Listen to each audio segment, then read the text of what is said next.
कल अली को पहली आजमाइश दी गई। क्या वो साबित कर पाएगा कि एआई सिर्फ ताकत ही नहीं, इल्म भी है? महल के बाग में रोशनी के टुकड़े बिखरे हुए थे। फातिमा खड़ी थी, उसके चेहरे पर संजीदगी और चमक एक साथ थी।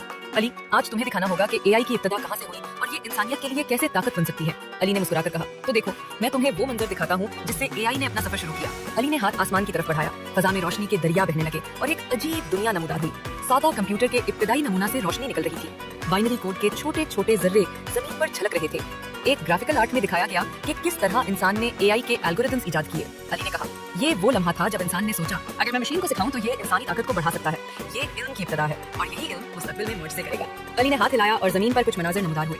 एक डॉक्टर एआई की मदद से बीमारी की तशखीस कर रहा था। तलबा एआई के जरिए तालीम हासिल कर रहे थे और पेचीदा मसाइल को हल कर रहे थे। खला में एआई की मदद से नए सैयारे दरियाफ्त हो रहे थे। फातिमा हैरत और दिलचस्पी से बोली, वाकई ये ताकत सिर्फ जादू नहीं, ये इल्म और हकीकत में है। फातिमा ने अली की तरफ देखते हुए कहा, तुमने पहली आजमाइश तो पूरी की, लेकिन अगर तुम वाकई मेरा दिल चाहते हो तो अगली आजमाइश आसान नहीं होगी। कल तुम्हें दिखाना होगा कि एआई की ताकत कैसे मौजज़ात पैदा कर सकती है और ये देखना होगा कि तुम कितने तखय्युल के माहिर हो। एआई की ताकत और इसके मौजज़ात कैसे मुमकिन है। क्या अली फातिमा का दिल अगली आजमाइश में जीत पाएगा?